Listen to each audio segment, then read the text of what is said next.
So in terms of what I've been doing most recently is I'm still studying for my Step 1 exam. Like a lot of M2/M3s, the coronavirus pandemic really screwed with our schedule and taking STEP, preparing for STEP. So I was rescheduled a couple times, and then I am actually scheduled to take my STEP in 2 weeks, June 27th. So I'm still just trying to hammer away and stay focused and keep studying for that exam. So I wanted to make sure I went home to make sure everything's okay. But then my sisters were also sent home from college. So there ended up all 6 of us in the house. So it was really hard to focus because I had really very little space to study. In terms of the other big instance going on right now in our world would be the reemergence of the Black Lives Matter protests and recent killings of George Floyd, Breonna Taylor, Ahmaud Arbery, and countless others. And just how, one, that impacts our society for everybody, and how that impacts especially African American populations. And it's been tough, honestly, to stay focused and continue to be 100% dedicated to studying for my Step 1 exam. Because it's really hard to process. And with medical school, I think it's really interesting that we are taught to learn all this information and compartmentalize everything, and have that separate from what is going around us. Overall, I would say it's frustrating. I'm frustrated because, one, I can't get my emotions, I can't nail them down. I can't identify how I actually feel because I feel so many different things. And it's frustrating because I want to do more. I was looking at a study by the Lancet, actually, and it showed that Black Americans have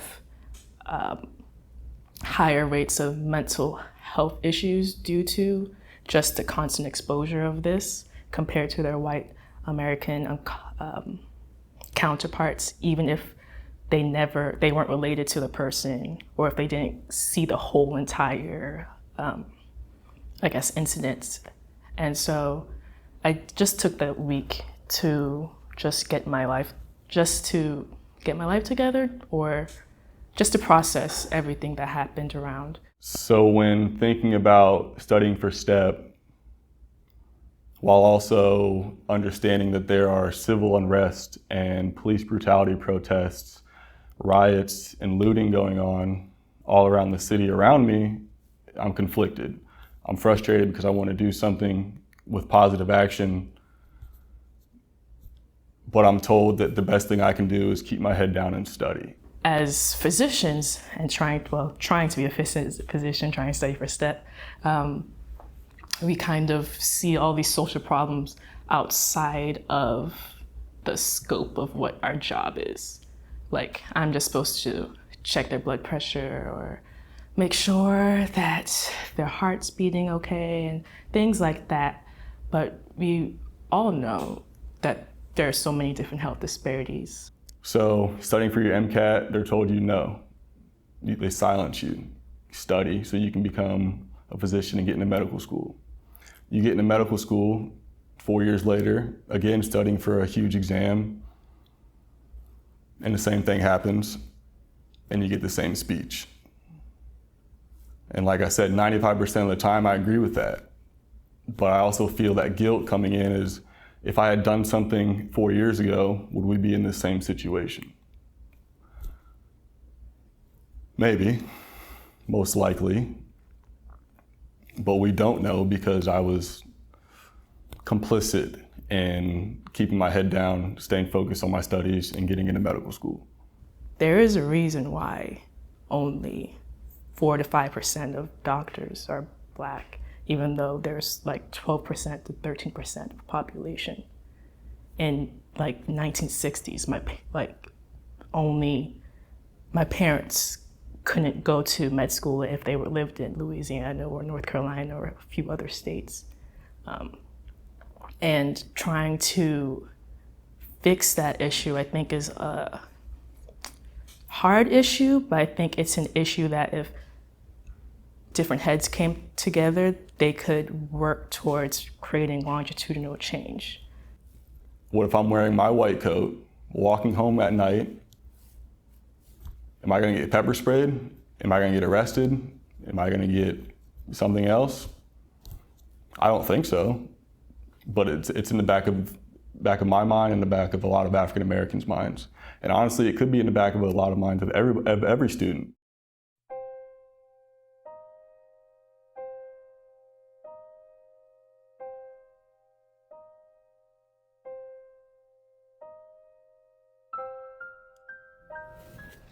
So right now, this is the new normal, having a mask and wearing it every day, all day, especially on site. So life right now is definitely different from a few months ago because, of course, of COVID. That has impacted everyone in multiple ways. We just finished our first ring, and rings are basically the terms for the trimesters that we have during our third year of medical school. Whereby we rotate through the major departments and services in the hospital. It's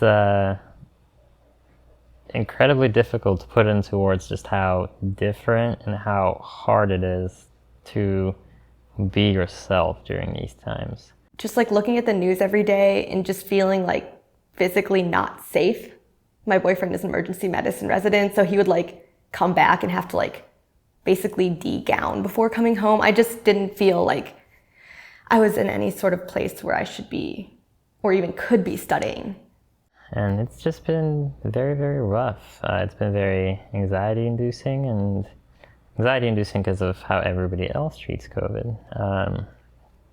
And it just can be a little bit difficult to kind of interact with people. And just knowing that this could probably be over faster, or at least wouldn't be as bad as it is right now if people took it more seriously. It's just a little bit frustrating. If I don't know what's happening, if I'm out of the loop, I feel like I'm not kind of doing my part as like a citizen of this world and kind of how things are devolving right now. So I definitely give myself time to say like it's okay to, you know, like read up on the news and know what's happening, and it's okay to like have time to like feel those feelings and be distraught or motivated or sad or mad or angry about what's happening in the world, or like happy, obviously, but then also giving myself time to decompress and just, you know, do something for myself. Haven't seen my family since March, other than my brothers visiting. Haven't seen my parents. Haven't been able to go out and do anything I like other than a few select special occasions, like going out to celebrate Ilse's birthday or my birthday, or sometimes going grocery shopping, which is a must. Things definitely haven't looked how I imagined they would because a lot has changed due to the pandemic.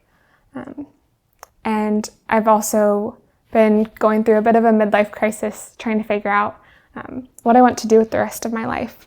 So I indefinitely canceled my exam.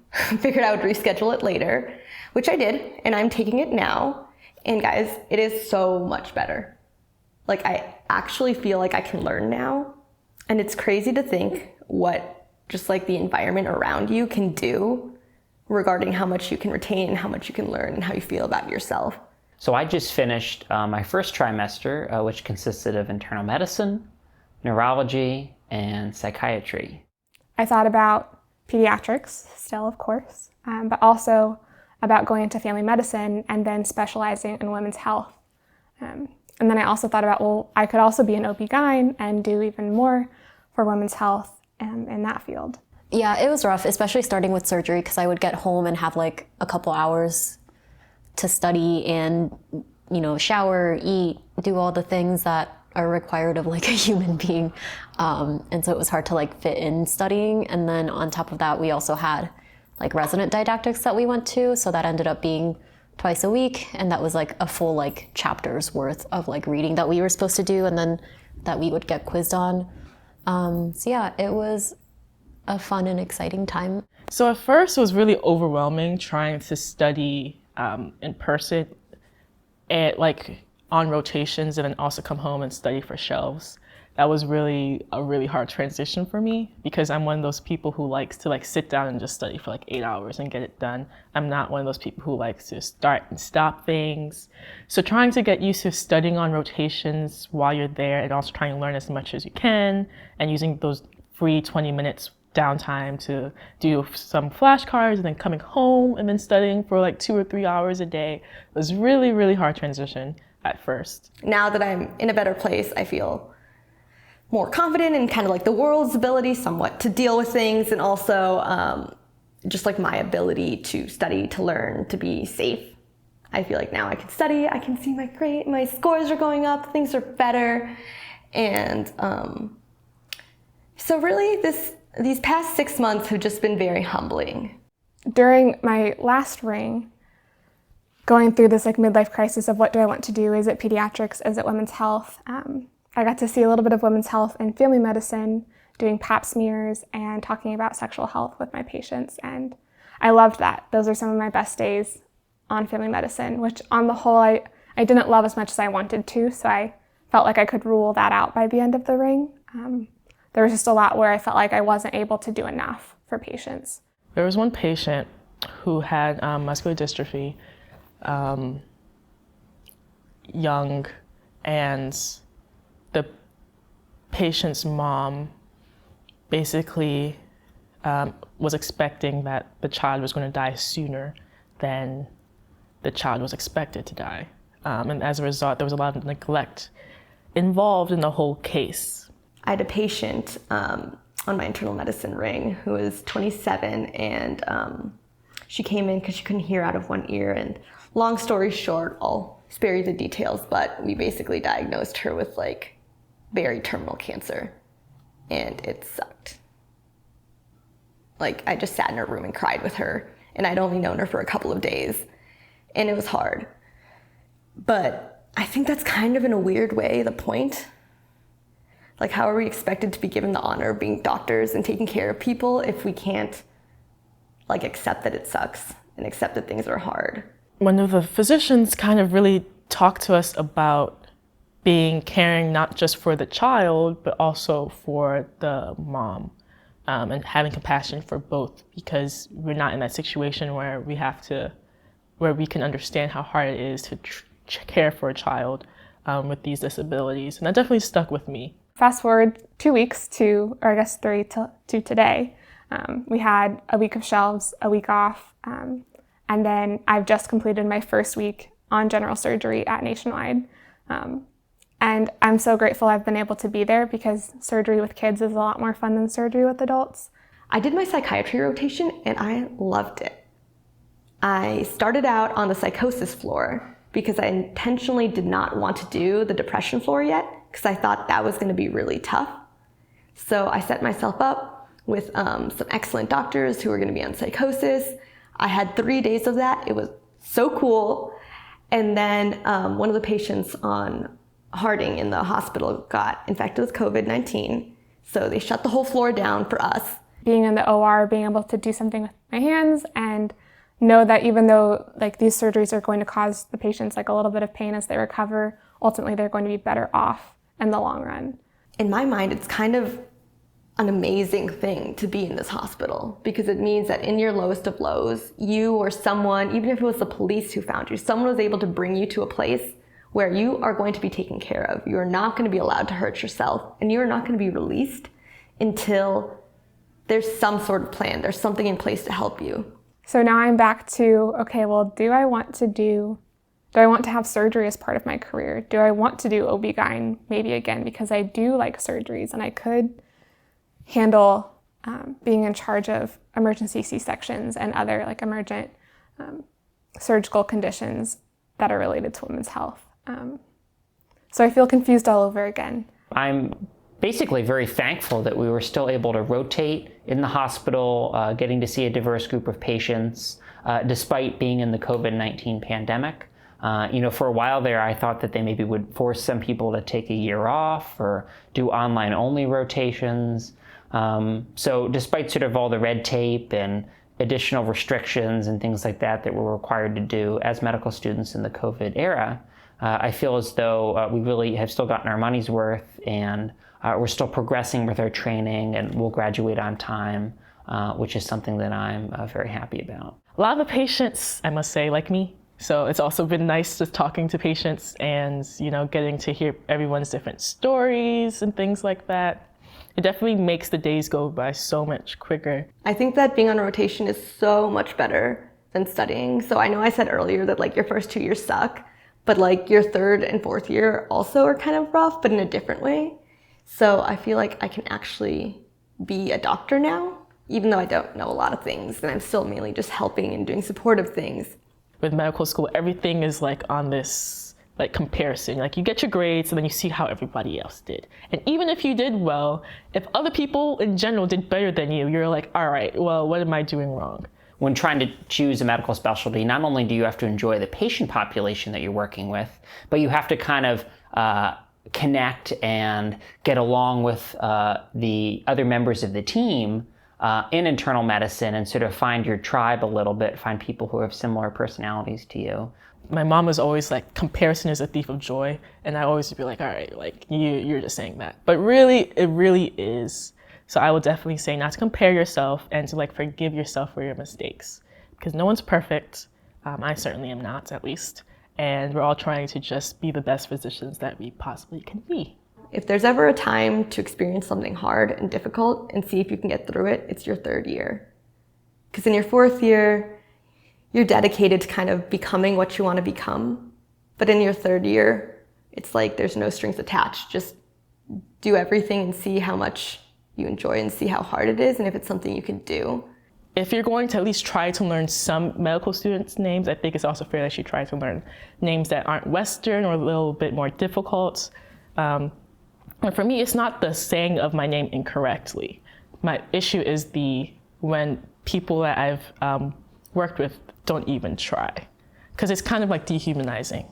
Like, oh yeah, you over there. And I'm like, what's your name again? You're like, Ogechi. And then they say, oh, okay, yeah, you over there, come over. And you're like, okay, well, you could try to learn my name because I know your name. And I'm sure you wouldn't like it if I pretended like I didn't know your name at all or confused you with another resident.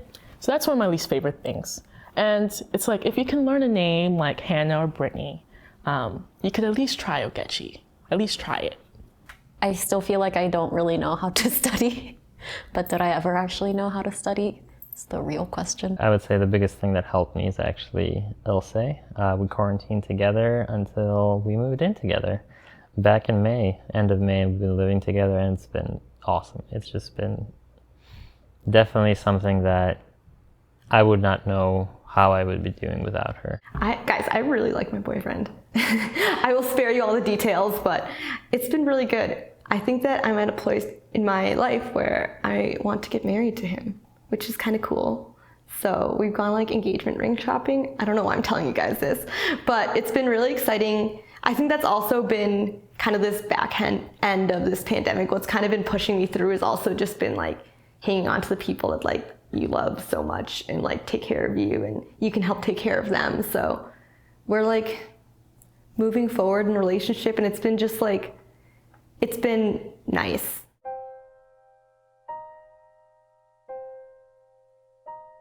Well, it's almost February of 2021 and we're in the middle of our third ring.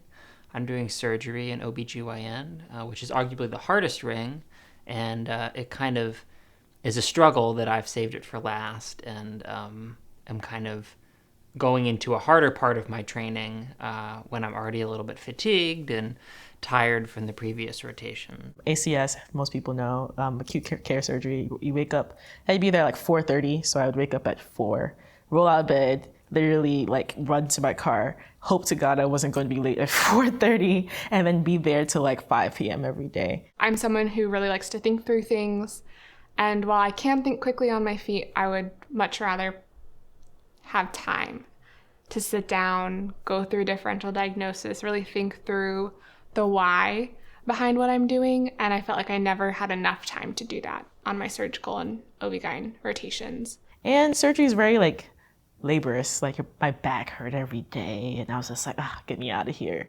I like to use lots of words, and that's not as common amongst surgeons and OBGYNs. So I definitely feel confident now that pediatrics is where I'm supposed to be. I came into this ring like very anxious and very like negative attitude-y. Like not like obviously I'm gonna like show that I care and I'm invested to all the residents, but I was like, this is gonna be awful. Everyone's gonna be like super bratty. I'm gonna just like be overwhelmed and annoyed all day.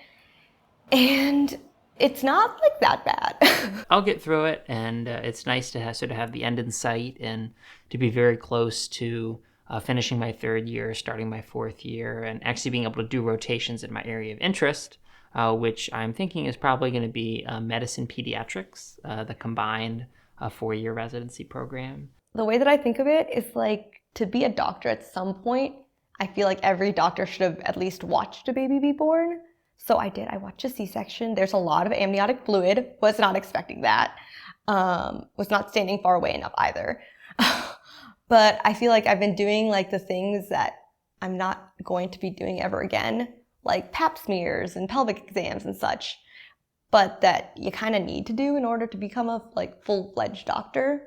Going from rotation to rotation and meeting a lot of different people and trying to remember everybody's names, and then abruptly transitioning to another rotation. I think that's sort of one of the most fatiguing parts of third year, is that we're meeting so many different people and we're in such a transient phase, whereas the interns and residents are typically on a team for a month and are better able to get to know the patients, get to know the nursing staff, but we're usually on for 2 weeks, sometimes 3 weeks.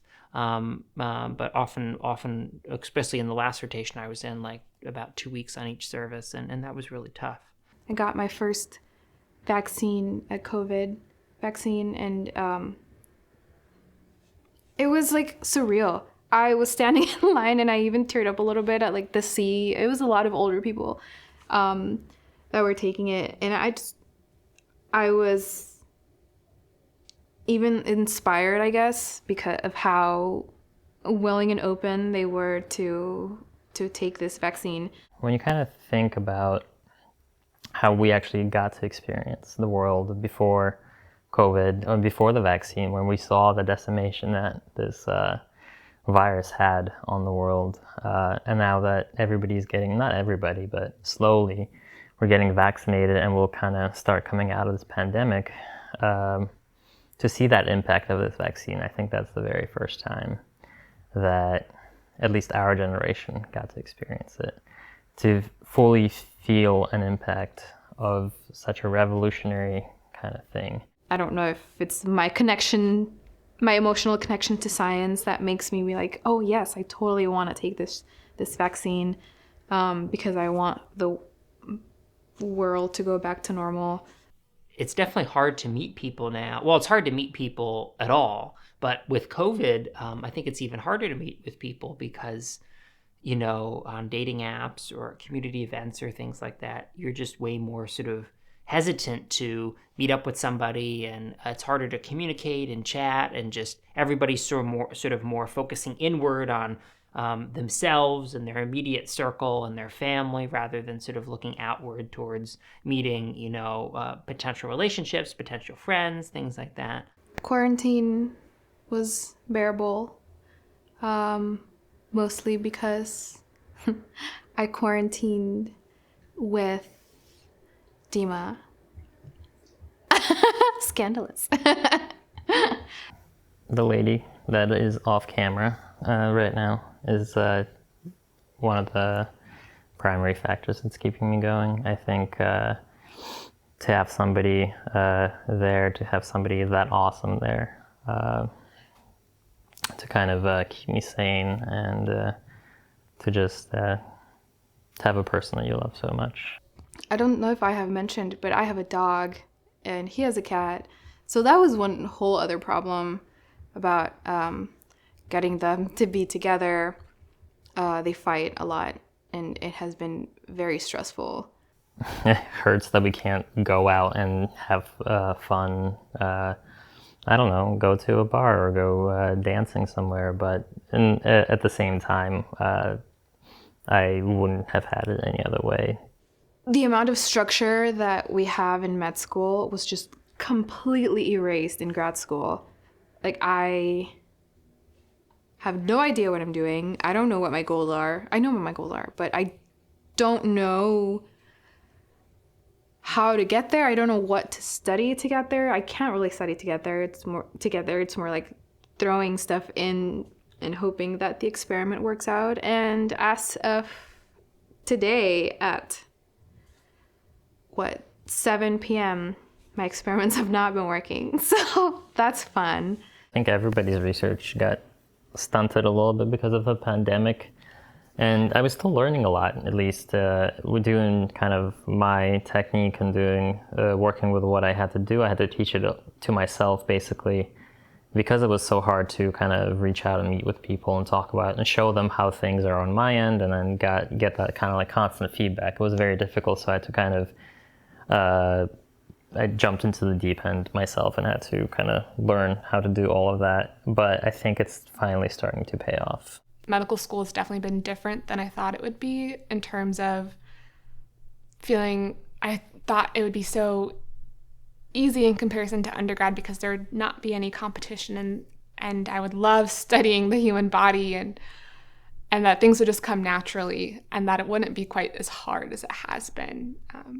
I don't think anything can prepare you for the amount of information that you have to study and learn in medical school. I think residency is going to be cool. It's going to be so nice to make money. Like, I cannot wait.